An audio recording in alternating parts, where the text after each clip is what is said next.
Skull. The Oh, Minnesota Vikings are 11-2 and have defeated Kirk Cousins in his return to Minnesota by 21 points, a 21 blowout. It did not seem like we were going to get to that point, but save the best for last. Brev, did you actually get to watch the game yesterday? I know you've been a little spotty with your job. watched a decent. Hey, it's a busy time. New job coming soon, but um, yeah, I got to watch a decent bit of it. What were your thoughts mainly for like the first half? I guess let's start there because they were very different games. It was entirely different. My thoughts, especially the first drive, were like, man, this was so written. I could totally see this happening with Kirk having a pretty much flawless drive, hitting big throws, and but thankfully, the voice in your head that everything is going to be okay sometimes is true, and it was very much okay come the fourth quarter. You would have fit in well on Twitter yesterday because the amount of people doom posting after that one drive, being like, "Oh, Yeah, we're gonna get our asses kicked. We're gonna get blown out. Kirk's gonna have a career game." Like, you know me, like from your days back on the Twitterverse, but like I doom post quite a bit and I post some extreme things way or the other, given whatever happened. But I was even like, let's freaking cool it. One thing I noticed is like, yeah, Kirk was accurate, but his ball was floating. That thing, look, every pass he threw looked like a hot air balloon. He had no zip on any ball. So yeah, even though our defense took a while to get going, um, before I believe it was the play by Dallas Turner kind of sparked things. Um, it was obvious to me Kirk was just lobbing it around, and that eventually the defense would be able to get to the ball. I was not yeah, panicked. I was reasonable. very Shocker. good. Proud of you. Um, yeah, Kirk is just like so obviously not 100%.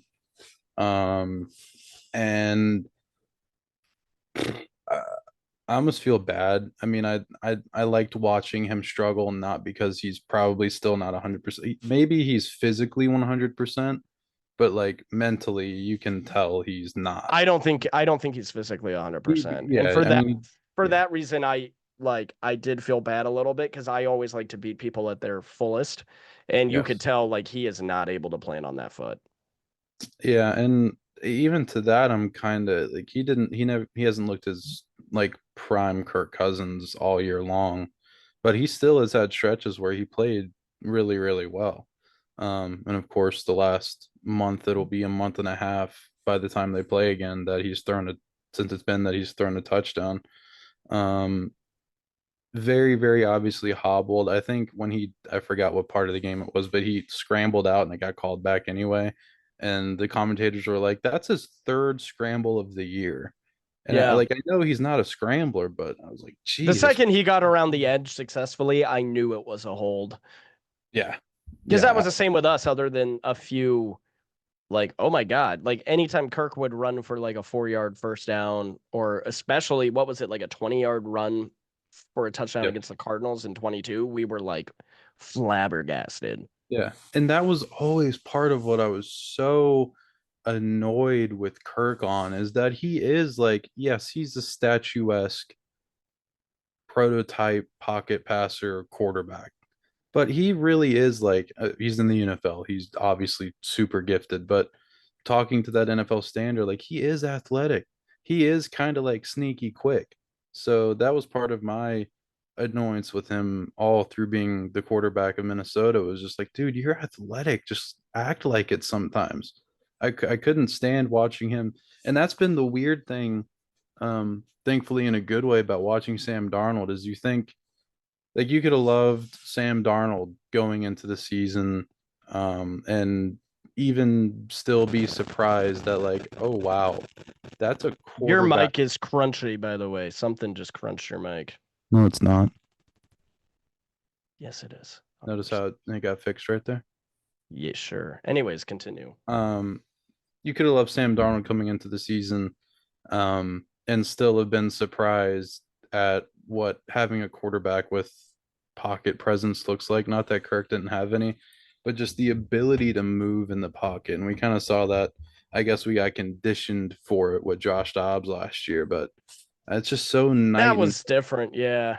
That was a different night extreme. and day with just like Darnold can make way better. Like it's not even close how much better of a quarterback Sam Darnold is than Josh Dobbs, obviously. But I don't know. It's refreshing, and it's also very, very refreshing to see the Vikings. The first time they've scored over 40 points in a game in 5 years was against Kirk Cousins.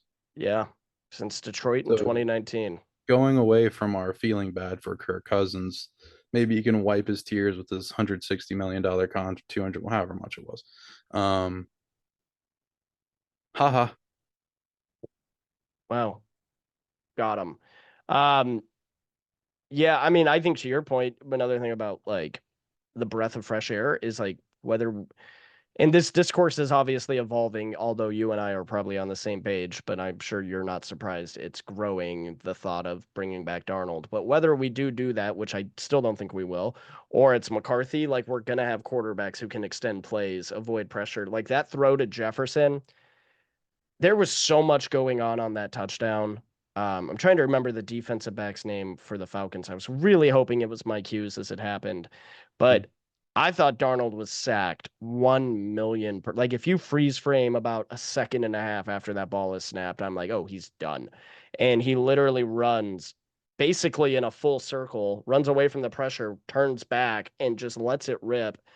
And everyone's like, well, yeah, that was an easy throw. He like Jefferson was wide open and was waving him down the whole time, which he was. It just took a while for Sam to be able to get the ball off because of the pressure. And the corner dove at nothing in the back. It's hilarious I'm so objectively, but glad. like he still threw a perfectly placed ball on the run after escaping multiple pass rushers. Like I think that's not like the I think it was Chicago. Sam or Kirk threw that pass to Justin Jefferson just standing there in the end zone a Yeah. few years ago. Like Yeah. it's not like that. This is still an extremely impressive athletic play. Yeah. I mean, that's an easy throw if you're an NFL quarterback and NFL wide receiver standing on a practice field just playing catch. That's not an easy throw with what Sam Darnold did to still have the wherewithal to keep his eyes downfield, no matter how wide open Justin Jefferson was. Um, Still an impressive play, no matter what.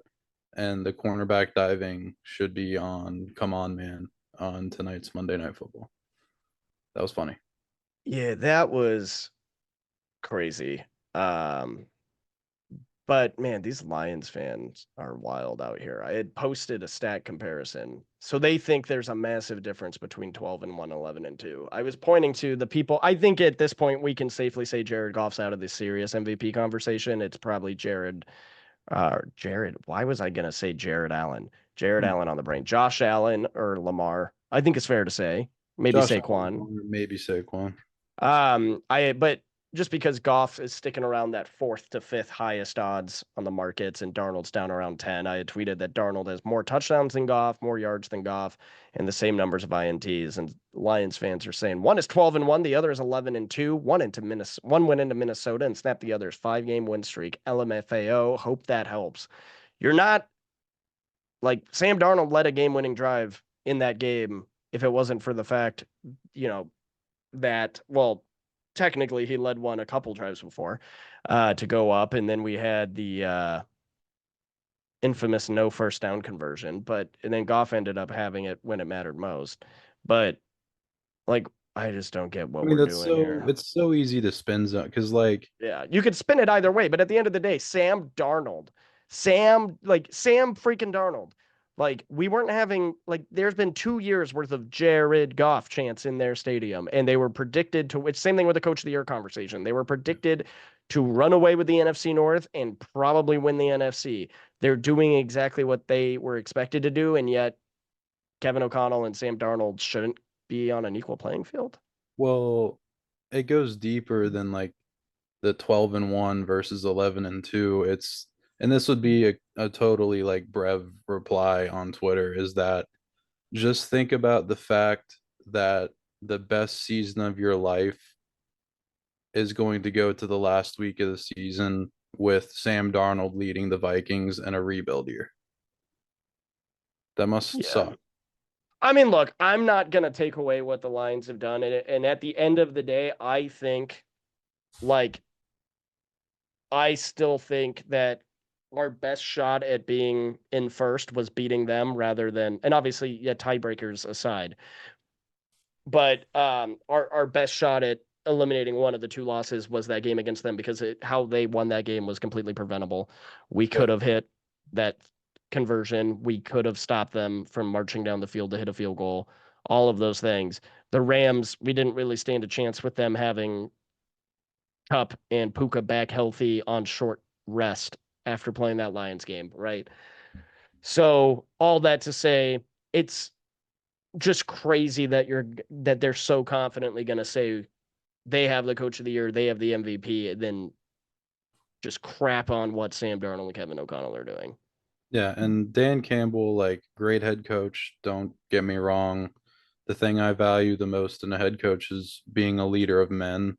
But I'm very interested to see the Lions after Ben Johnson leaves. And I know they'll just promote Ben Johnson Jr., who is Ben Johnson, to offensive coordinator when he gets a head coaching job. But Kevin Really? O'Connell is that offensive coordinator and head coach in one.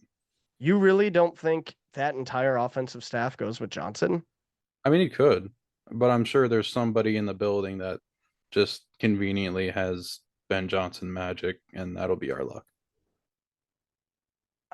But the same could be said then when Flores leaves, we'll just have the next Flores. Potentially, there's going to be a lot of good defensive coordinators on the market. I don't know. I don't know if it's that easy. I would say I would say part of any team that hires Ben Johnson will want his full staff. Yeah, and I'd say they'd be stupid not to. yeah, I mean, there's definitely. I'm not saying like the Lions, like whoever they promote or make OC, they're not going to be as good as Ben Johnson. That's not really what I'm saying. There's going to be some sort of regression.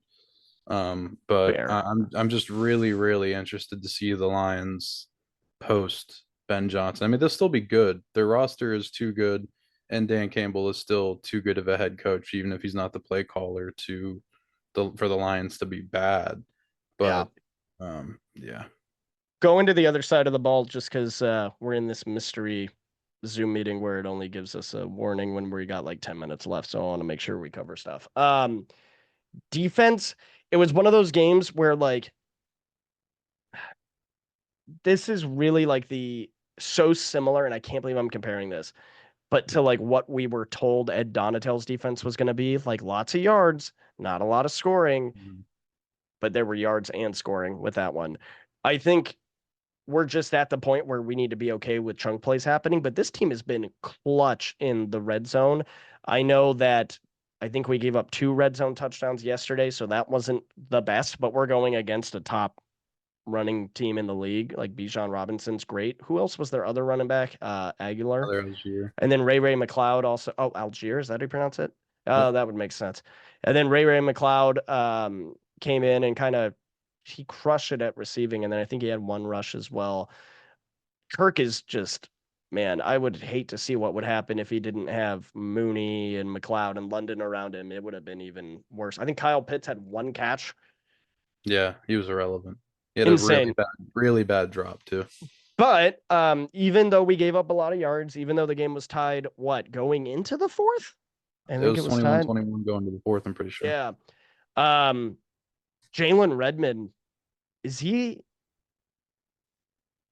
is he Dog. gonna be a dude? Is he gonna be You bet. a long term starter, you think? Or are you not ready to say that he's gonna be a long Not term not top guy? ready.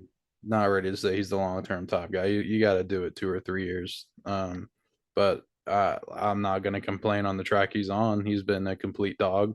Felt like he was one of the only people getting in the backfield yesterday. And at a consistent rate at least. So Yeah. He was I all over the place. yeah, I love Jalen Redmond with 2 batted balls, I think. Yeah. I saw some good stuff from Dallas Turner. Obviously, was that hit on Cousins? Did it count? I can't remember. Did it count as a sack or was the ball No, already out of his hand? But we had one that sack yesterday. that hit by uh that hit by Dallas Turner, once that happened, Kirk was not even doing what he had been doing. Like that knocked some absolute. Yeah, that I would say that two knocked some sense play into him, but it knocked whatever it was out. that 2 play sequence was kind of poetic in that Dallas Turner, the free run at Kirk, slamming him. I don't remember what the result of the play was.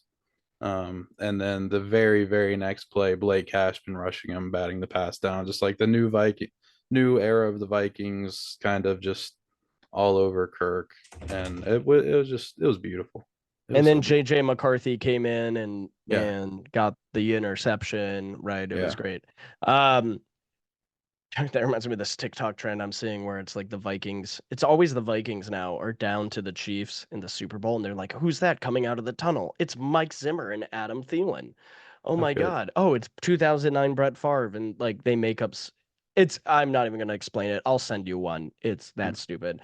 Um, but I thought the defense played well. Fabian Moreau had 4 tackles. Who was he on most of the day? Was he on Mooney most? It wouldn't make sense for him to have been on Mooney most of the day. Probably.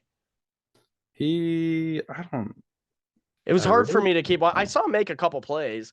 I saw him on Drake London a couple times. I mean, Fabi he played about as well as you could ask him to Yeah, in that spot. he's prime Duke Shelley, and I'm okay with that from a guy who's replacing a dude on injury. Yeah, but Like one million he is percent the agree. peak so far. The 2 games I've seen of him, he is exactly what we got out of Duke Shelley in Yeah, 2022, and like pretty much. I'm 100% fine. Gabriel Murphy had some big plays yesterday. I think a couple stops in the backfield. Who ended up with the sack? I'm trying to remember his Jamin name. Davis, Jamin Davis. Yeah, so he, I think, was promoted. He was signed from the Packers practice squad, what, 2 weeks ago? not long ago. Yeah, I mean, is he a D end or DT? Jamin Davis. Or is he a linebacker? He's a middle linebacker. He was signed I can't to keep track of how many of these guys we have at this point. because I he got signed right after Because Ivan Ivan Pace Pace, got put on. that would make sense. I'm gonna be honest. Former I remember us seeing former first round pick. he was one of those guys that you see the Vikings announcing they made a signing, and you're like, I will never hear this person's name again, most likely. And then all of a sudden, I was like, who the hell was that? So I was low key excited just because he's a first round pick. So I was like, hey, maybe. yeah, I remember seeing that, but like again, like I was like, I'd have to see him actually do something, and he showed up Yeah, yesterday, yeah, got yeah. our 1 sack. But yeah, I mean, I saw things. Naturally, your favorite aggregator account went through their typical Vikings just won. My first tweet is going to be about how Dallas Turner must be terrible.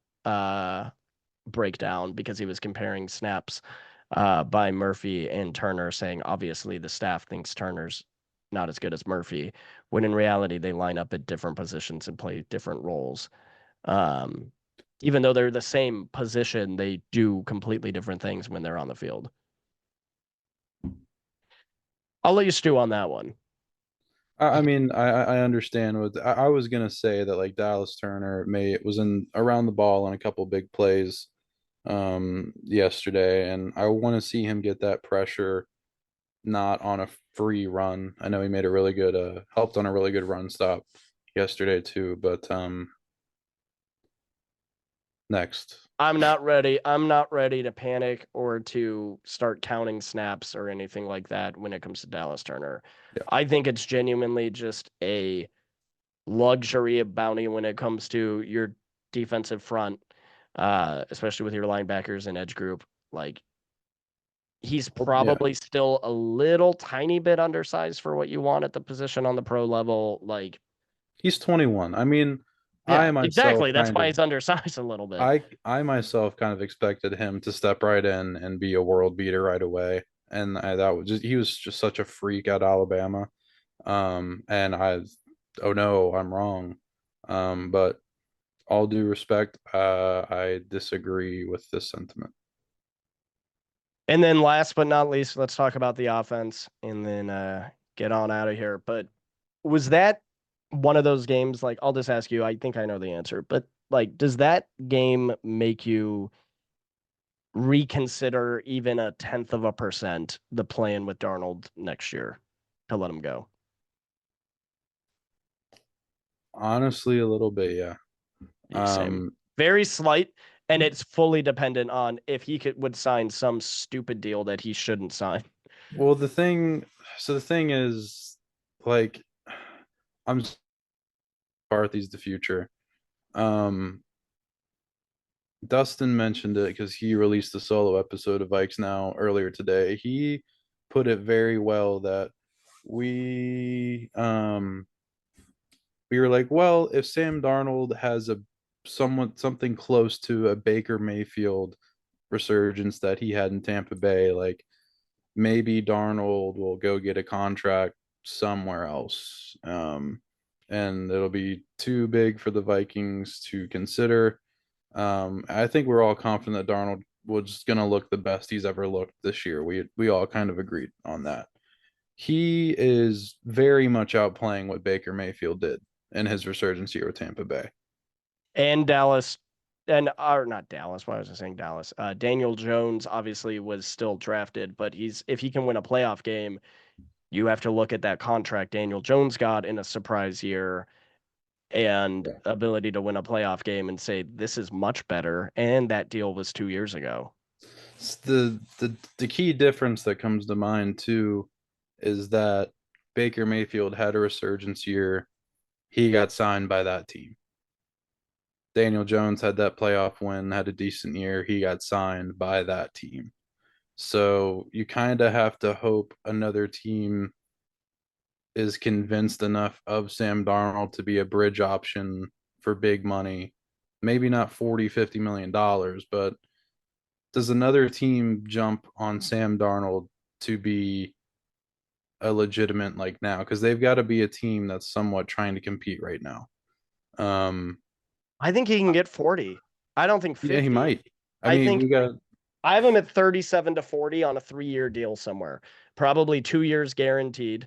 Where a team, if they're not able to get the because this quarterback class this year went from like a lauded quarterback class to being like I don't want to say historically bad. It's not. What was the no. Malik Willis class? 2022, 2021. Yeah, it's 22. It's Mhm. Kwesi's first year. I don't think it's that bad by any means, but like a lot of teams now are looking at 2026 being like, maybe we go in there. So like if you wait a year to draft your quarterback and want them to sit a year, then signing a guy to a 3 year deal, 2 years guaranteed makes sense. Yeah, and I mean, just to be honest, this draft class as a whole is just not that. It's not that great. So there could be a couple teams. I mean, just a couple off the top. Again, Dustin has mentioned like if Stafford were to retire, this I don't know if that'll happen. Great McVay, fit. yeah, McVay wouldn't want to tank for a quarterback, for lack of a better term. I could see him going there. I could see the Raiders believing in themselves enough, and all these like that's what kind of gets lost in it is these teams don't really. I truthfully don't believe they go in the mindset of like, well, we're not going to compete next year, so might as well not even try to improve the team this year. I don't think teams think like that, so I can see a team like the Raiders kind of jumping on it.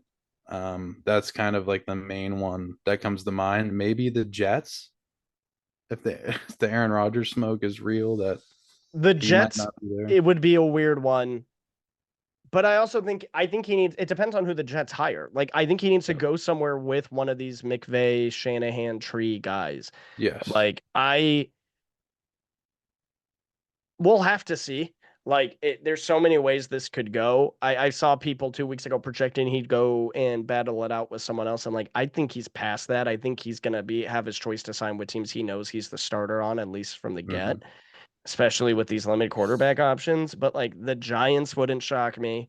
The Jets wouldn't shock me. I think the Jets, obviously, there's a lot of history there, and I think the head coach will make a big difference. Um, but I think they have the best weapon. I think that they're the best situation, the closest you can do to mirroring what he came in with the Vikings because they have solid weapons. They're just all a lot older than the Vikings weapons at this Hmm. point. So I think he needs to go somewhere with an offensive coach and decent weapons around him. Um, and I think I'd have to sit and think for a little bit about really who that could end up being with that Yeah. type of opening. It's tough, but like we see it happen just about every year where one quarterback like he's obviously the best free agent quarterback and Some team gives him a contract. It doesn't. It's Doesn't make a not. lot of sense on paper. Yeah, like it's not.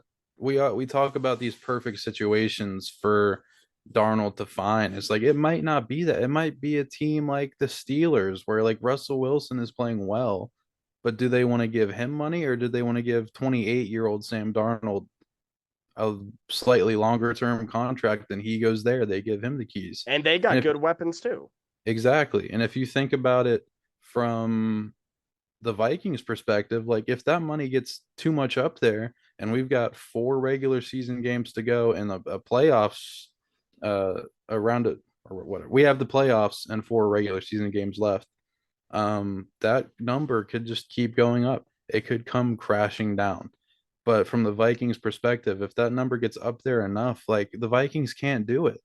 I know they have money, but if your plan, I want you to stick to the plan that you had because I believe that the plan was right. Keep going with McCarthy. You're not, if you truthfully believe that JJ McCarthy is the future of your franchise, you can't give Sam Darnold 35, $40 million. You have to allocate that towards surrounding JJ McCarthy with Interior line on both sides, but especially for your quarterback, yeah. the interior O And line, I right? know like the sentiment of the Vikings is like, oh, we are gonna have a ton of cap space this year. Like we're really, I don't think we're gonna have like a metric ton like the Bears had 2 years ago. We're just gonna have a good amount more than we're accustomed to having throughout the Kirk Cousins era.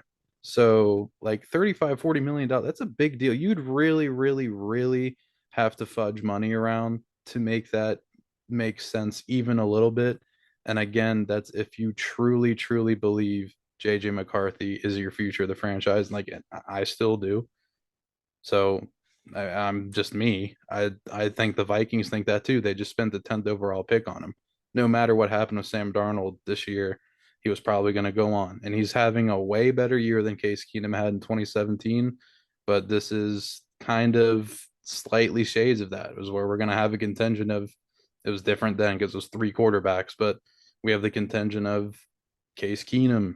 Like we should re-sign him. We went this far with him, and then Case Keenum gets a big contract from Denver and he sucks. So how much do you buy in? Which I do a little bit. That I simply just don't know how much success Sam Darnold can have not here. He's going to be a better quarterback going forward just because of his time here, no doubt. But will he be the quarterback that he was here? No, I'm not so sure about that. With that, is my kids yelling, and we're a little low Nice. on time. But I agree with everything you said. I wish him nothing but the best, though. He's a legend, and he should drink free forever in Minnesota. Yes. We'll reevaluate this in a month when we Well, see how far we get in the playoffs. But yeah, I don't know about that. yeah, we'll see. That'll be a much different level of emotion to it. Either don't bring him anywhere back near our team, or maybe statue. Yeah. You last thing I want to say, you need to continue to apologize to Jordan Addison, him and Justin Jefferson, the first Vikings wide receiver duo in history to hit over 100 yards and 2 touchdowns each. Um, I think you should probably start by apologizing to his parents on Twitter. So you could use the Skolcial account. I think that'd be good. Yeah, I will not be doing that. I will continue to say what I said that Jordan Addison's a very good wide receiver too. Think he could be a wide receiver one on a lot more teams than you think. Maybe, but the wide receiver one from him we saw last year was not that guy. And he was his It rookie was a year. little It was, bit. It it was his was a rookie little year. bit. He was very not that good as wide receiver one last year. And there were a lot He, of different things going into he had last year. multiple games with multiple TDs. When he was wide receiver one, when Jefferson was out, he was quite not good. San Fran. Think he literally averaged like 50 yards. Justin Jefferson played the Who same. were his quarterbacks? All right, we're doing this a He had different Kirk Cousins for a couple. for two, and he scored For a couple. touchdowns in each of those. I've done the math on this before, and I'm gonna look it up Whatever. again. And see, We got to wrap up. You know this what is what stinks? makes Brev's me opinions. You this know is what? what makes me seem like such a Jordan Addison hater. Is like I'm not. It's just like I go by what has happened. Brev, your opinions stink, but luckily I know you don't because you use Dr. Squatch. Tell the people how they can feel like a man and smell like Skolcial. My opinions may stink, but notice how he didn't bring up my opinion of TJ Hawkinson. He's still on the Vikings, by the way.